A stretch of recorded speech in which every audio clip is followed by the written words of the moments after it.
कदर जायकेदार, इस कदर खुशबूदार मीठे कि जिसके सामने बड़े बड़े तसलों में मनो मनो दूध घंटों घंटों पकने वाले मीठे भी बेचारे हैरान हो जाए। क्या आपने कभी बनाए हैं? नहीं बनाए? एक मर्तबा बनाकर तो देखें, ईद पर सबको खिलाकर तो देखें। कोई फालतू चीज़ नहीं, ना कोई क्रीम, ना कंडेंस मिल्क, सारे रिकॉर्ड तोड़ दें। अस्सलाम वालेकुम, मैं हूँ किरण। पहले मीठे के लिए हमने एक कढ़ाई ले ली है जिसमें एक अदद अंडे को तोड़कर हमने थोड़ा सा हल्का सा इसे फेंट लिया है। दूसरी चीज़, इसमें आधा चम्मच हमने कॉर्नफ्लावर डाला है। अगर ये घर पर नहीं हो तो इसकी जगह पर आप कोई भी कस्टर्ड ले सकते हैं, लेकिन फ्लेवर आप वनीला लेंगे तो ज़्यादा बेहतरीन आएगा टेस्ट। यहाँ पर दोनों चीज़ों को मिक्स करने के दौरान इसमें हमने हरी इलायची का पाउडर पीस कर डाल दिया ताकि बहुत ही बेहतरीन खुशबूदार बने मीठा। अभी तक हमने तीनों चीज़ों को मिक्स किया है, चूल्हा ऑन नहीं किया। पहले इसमें आधा किलो दूध डालेंगे। डेयरी का ताज़ा फ्रेश दूध इस्तेमाल किया है ताकि मीठा जो है वो क्रीमी बने। दूध डालने के बाद भी अब हमने चारों चीज़ों को अच्छी तरह मिक्स कर लेना है और अब हम चूल्हा ऑन करेंगे। चूल्हा ऑन करने के बाद हमने कर लेना फ़िलहाल 1 से 1.5 मिनट के लिए हाई फ्लेम, ताकि इसमें एक उबाल आ जाए और इसमें चम्मच को चलाते रहना, वरना अंडे और कॉर्नफ्लावर की वजह से इसमें गुठलियाँ आ जाएगी। जैसे इसमें एक उबाल आ जाएगा, फ़ौरन से आपने चूल्हे की आंच को बिल्कुल स्लो कर देना है। जैसे चावल पर आप दम लगाते हैं ना, जितनी आंच रखते हैं उतनी रखिएगा। उतनी आंच पर सिर्फ इसे हमने 10 मिनट पकाना है, क्योंकि इसे हमने रबड़ी दूध की तरह बनाकर तैयार करना है। लेकिन इसे पकाएंगे दम वाली आंच पर। टाइम नोट कर लीजिएगा, आप ही सबको आसानी हो जाएगी, चीज़ बेहतरीन तैयार होगी। तो यहाँ पर इसे मीठा बनाने के लिए 6 खाने के चम्मच इसमें हमने चीनी डाली है। तो अगर इससे ज़्यादा आपको मीठा पसंद है तो 1 चम्मच आप बढ़ा भी सकते हैं, लेकिन इसे हम अभी छोड़ देंगे, ये खुद ब खुद ही पकता रहेगा। समझे, इसे हम बिल्कुल दम पर पका रहे हैं।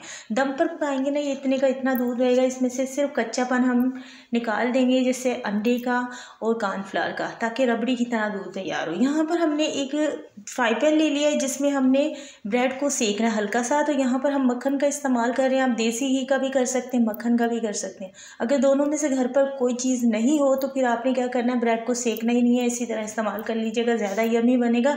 डालडा घी से सेकेंगे तो पता नहीं कैसा टेस्ट हो जाएगा। तो यहाँ पर हल्का सा ही मक्खन लगता है, ज़्यादा नहीं लगता। हल्का हल्का हमने 4 ब्रेड के स्लाइस को सेक लिया है, क्योंकि आधा किलो दूध हमने तैयार किया, उस हिसाब से माशाल्लाह ये बहुत सारा बनने वाला है।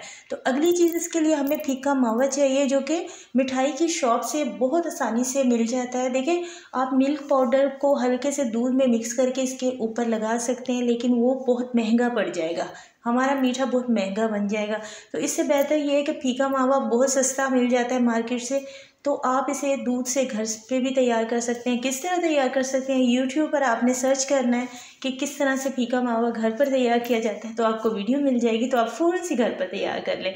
तो यहाँ पर आपने उस हिसाब से लगा लेना है जितना आप इसके ऊपर लगाना चाहते हैं। हमने 2 ब्रेड के तह लगाई है, तो उस हिसाब से इसमें हमने तकरीबन आधा प्याला के करीब फीका मावा इस्तेमाल किया है। यहाँ पर इसे हमने सिर्फ 10 मिनट पकने दिया। जब तक हमने ब्रेड तैयार किए तब तक ये दूध पका है और बहुत दम वाली आंच पर रबड़ी दूध तैयार हुआ है। अगर हम इसे दम वाली आंच पर नहीं पकाते, आंच हाई करके पकाते, इसमें एक तो वो टेस्ट ना आता और दूसरा इसने ड्राई हो जाना था। तो हमें उतना ही दूध चाहिए था, यानी कि आधा किलो दूध था, तो इसमें से थोड़ा सा ही ड्राई हुआ होगा, ज़रा सा, बाकी सारा के सारा दूध है।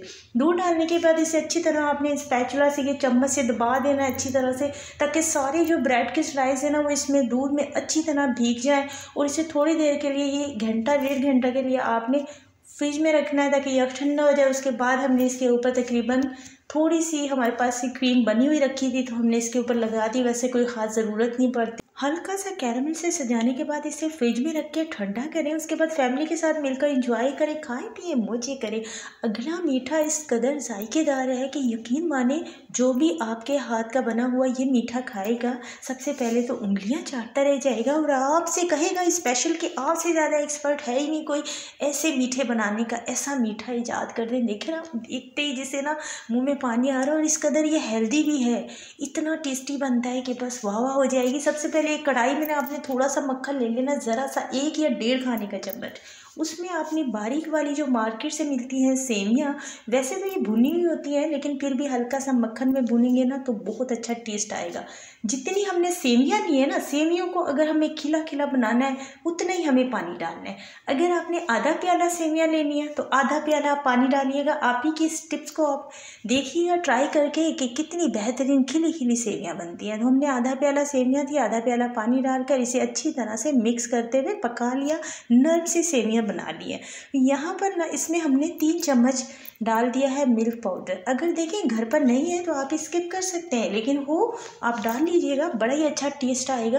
3 खाने के चम्मच तो डालना है, कौन सा हमने ज़्यादा डालना है। टेस्ट ऐसा आएगा कि खाने वाले कहेंगे पता नहीं हमने कितना दूध डाला है इसमें।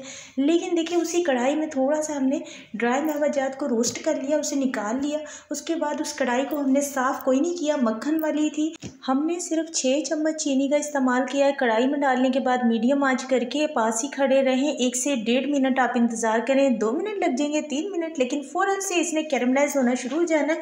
अच्छा, अगर आपकी फैमिली को ना मीठा कम है खाने में पसंद तो आप 3 चम्मच भी चीनी कर सकते हैं, 4 भी कर सकते हैं, ठीक है, वो आपकी चॉइस है ना। ज़रूरी नहीं है आप भी 6 चम्मच ही चीनी रखें। सेवियाँ इतनी रख सकते हैं, चीनी की मिकदार कम कर सकते हैं। यानी इसका जो हमने कैरमल तैयार करना है वो आप 3 चम्मच चीनी से कर लें, यानी कम चीनी होगी कोई गल नहीं। यहाँ पर जैसे ही कैरमलाइज चीनी हो जाएगी फ़ौरन से आपने चूल्हे की आंच को बिल्कुल ज़ीरो पे कर देना और इसमें आपने थोड़ा दूध डालकर अच्छी तरह मिक्स करना। फ़ौरन दूध डालना है क्योंकि यहाँ पर अगर हमने इंतज़ार किया या इसे थोड़ा ही ज़्यादा पकने दिया सारी चीनी कड़वी हो जाएगी। जो कैरमल हम तैयार कर रहे हैं ना वो जितना टेस्टी तैयार होगा ना हमारा मीठा उतना ही लजीज बनेगा। तो इस कैरमल को तैयार करते वक्त ना बड़ी एहतियात करनी पड़ती है ताकि ज़रा बराबर भी इसमें ना, वैसे तो ये हल्का हल्का कड़वाहट इसमें होती है लेकिन जो अगर आप इस तरीके से तैयार करेंगे ना इंशाल्लाह ताला बड़ा ही लजीज कैरमल तैयार होगा। तो यहाँ पर जो सेवियाँ हमने पहले से भून कर अभी निकाल कर प्लेट में रखी थी वो अभी ठंडी भी नहीं हुई, तो साथ ही कैरमल तैयार हो गया। तो सारी सेवियाँ इसमें डाल दी है। अभी चूल्हा वापस से हमने मीडियम पे कर देना। पहले इसे हमने मिक्स कर लिया, उसके बाद वापस से हमने चूल्हे की आंच को मीडियम पे कर लिया। मीडियम पे करके हल्का सा इसे भूनेंगे, सिर्फ 1 मिनट के लिए, ज़्यादा नहीं, बस मीडियम आंच पे आपने हल्का सा भून लेना। उसके बाद इसे किसी भी स्टील की डिश में निकाल कर इस तरह से आप फैला दें और रूम में एक साइड पर ढक कर रख दें। और देखिएगा जब आप इसे बनाएंगे ना इस मीठे को तो बस फिर खाते रह जाएंगे, बड़े मज़े का बनता है। यहाँ पर मुझे अभी याद आ गया क्योंकि ये बहुत दिन हो गए इसे बनाकर ट्राई किए को और अब आपके साथ रेसिपी शेयर कर रहे हैं तो मुझे वापस से याद आ गया और क्रेविंग हो रही कि मैं दोबारा से इसे बनाऊँ। तो यहाँ पर हमने 1 अदद अंडे में 2 खाने के चम्मच कॉर्नफ्लावर डाला है। आप चाहें तो कस्टर्ड भी डाल सकते हैं लेकिन वनीला कस्टर्ड का इस्तेमाल कीजिएगा। अगर कॉर्नफ्लावर नहीं हो तो अंडे में पहले 2 चम्मच कस्टर्ड को डालकर अच्छी तरह मिक्स कर लीजिएगा। उसके बाद इसमें हमने पूरा आधा किलो दूध डाला है। दूध डालने के बाद इसे हल्का सा पहले आपने मीडियम आँच पर पकाना है ताकि इसमें एक उबाल आ जाए। उसके बाद आपने चूल्हे की आँच को वापस से ना बिल्कुल दम जैसे चावल पर लगाते हैं ना इतनी आंच करके आपने इसे सिर्फ 12 मिनट पक रहने देना है। 12 मिनट तक पकाएंगे ना उसके बाद ये तैयार हो जाएगा खुद ब खुद ही। इसके ऊपर हमें खड़े होकर मेहनत नहीं करनी पड़ती, बस आपने ना 12 मिनट दम वाली आंच पर इसे पकने देना है तो बड़ा बेहतरीन तैयार होता है। और यहाँ पर देखें 12 मिनट हो चुके हैं इसे पकते हुए, उतने का उतने ही है, बिल्कुल ड्राई नहीं हुआ। तो इस तरह ना चीज़ मीडियम आंच पर पकाओ या हाई पर, वो वाला टेस्ट भी नहीं आता और सारा दूध भी ड्राई हो जाता, टेस्ट इससे कोई नहीं होता, मेहनत भी ज़्यादा होती है। तो इस तरह से बनाकर देखिएगा इंशाल्लाह ताला। तो यहाँ पर ये हमने बिल्कुल दम वाली आंच पर पकाया है। तो बाकी की जो सेवियाँ है ना वो इसके ऊपर हमने इस तरह सेट कर दिया, बल्कि थोड़ी थोड़ी ना इसके अंदर ही एक तरह से हमने मिक्स कर दिया। ऊपर से थोड़े से हमने ड्राई रोस्ट किए थे मेवाजात, वो इसके ऊपर लगा दिए हैं, बन गया मीठा। ये सब रेसिपीज़ हमारे चैनल पर मौजूद है, इनमें सब में हमने अंडे का इस्तेमाल किया है। लेकिन इन सब मीठों का जो टेस्ट है ना वो बहुत एक दूसरे से डिफरेंट है, बहुत ज़्यादा यमी टेस्ट के मीठे बनते हैं। आप जब इनमें से कोई भी ट्राई करेंगे, सभी ट्राई करें, ये एक दूसरे से डिफरेंट हैं खाने में। बिल्कुल भी आपको यकीन नहीं कर आएगा खुद को भी कि हमने 2 ही चीज़ों को अगेन रिपीट किया है और इस कदर जायकेदार मीठे बन गया। यहाँ पर हमने एक अंडे में 2 खाने के चम्मच वनीला कस्टर्ड डाला है और यहाँ पर थोड़ा सा इसमें वनीला एसेंस डाल दिया ताकि जो हम मीठा तैयार कर रहे हैं ना उसमें वनीला का टेस्ट है और एक हमने फ्रूट्स का इस्तेमाल किया है उसका टेस्ट है, तो ये बहुत ही जायकेदार बनता है। अब थोड़ा सा दूध डालकर यह मिक्सचर अच्छी तरह घोलकर हमने तैयार कर लिया और चूल्हे पर हमने कढ़ाई में आधा किलो दूध पकने के लिए रख दिया है। ठीक है, तो इसमें ये डालकर सारा अंडे वाला मिक्सचर कस्टर्ड वाला अच्छी तरह मिक्स कर लिया। चूल्हा ऑन करने के बाद इसमें चम्मच को चलाते रहेंगे और हमने चम्मच नहीं छोड़ना होता, क्योंकि कस्टर्ड और अंडे की वजह से ना इसमें गुठलियाँ हो जाएंगी, तो फिर वो इसमें से जाएंगी बिल्कुल भी नहीं और हमारा मीठा जो है वो ख़राब हो जाएगा, वो वाला क्रीमी टेक्सचर नहीं आएगा इसका। तो इसे हमने मीडियम आंच पे उस वक्त तक पकाया है जब तक इसमें एक उबाल नहीं आ जाता। जैसे उबाल आ गया, बबल्स बन गए, हमने फ़ौरन से चूल्हे की आंच को बिल्कुल दम पे रख देना है और दम पर चूल्हे की आंच को रख के और इतनी आंच पर इसे पकाना है। मीठा बनाने के लिए साथ ही इसमें हम 6 खाने के चम्मच चीनी डाल देंगे। हमारे यहाँ देखें इस तरह के जो मीठे होते हैं थोड़े से खाने में ना मीठा मीठा लगे तो ही मज़ा का लगता है। तो अगर आपको कम चीनी पसंद है तो आप अपनी चॉइस पर कम रख सकते हैं। हमने 6 रखे हैं, आप 4 रख लें, 5 रख लें। ठीक है, तो यहाँ पर हमने उसे पकने देना है, टाइम नोट कर लेना है। इसे हमने ना पकाया है बिल्कुल 15 मिनट के लिए, बिल्कुल दम वाली आंच पर। रहा आधा किलो दूध है लेकिन एकदम रबड़ी जैसा तैयार हुआ है। दम वाली आंच पर ना ऊपर मलाई आती जाती है। 2 अदद ऑरेंज का आपने जूस निकाल कर फ्रेश उसे छान कर अपने पास रख लेना है, 2 अदद ऑरेंज का। यहाँ पर हमने 2 खाने के चम्मच देसी घी में आधा प्याला सेवी डाल दी है, बिल्कुल बारीक वाली जो सेवी मिलती है बाज़ार से वो वाली। और सेवी को थोड़ा सा आपने देसी घी में भून लेना है। 2 खाने के चम्मच इसमें आपने पिसी हुई चीनी डाल देनी है। चीनी डालने के बाद इसे थोड़ा सा इसमें अच्छी तरह मिक्स कर लीजिएगा।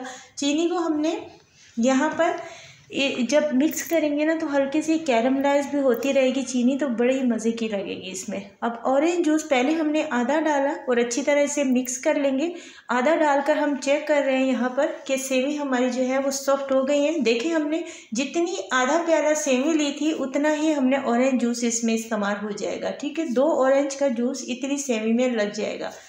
तो हमें ये थोड़ी सी ना सख्त लग रही थी तो हमने बाकी का ऑरेंज जूस भी इसमें डालकर और इसे मीडियम आंच करके थोड़ा सा भून लिया। एकदम खिली खिली यहाँ पर सेवी बनी है ऑरेंज के साथ, जूस के साथ।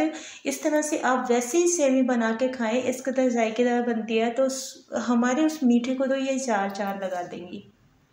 यहाँ पर देखें कितनी ज़्यादा खिली खिली मज़े की सेवी बनकर तैयार हुई है और इस जगह पर मैंने तकरीबन 2 चम्मच सेवी वैसे ही खाई थी। तो यहाँ पर देखें वो मीठा अभी हमारा अच्छी तरह यह ठंडा नहीं हुआ, उसमें हमने बाउल में डालकर रख दिया था। इसके ऊपर हमने सेवी लगा दी है।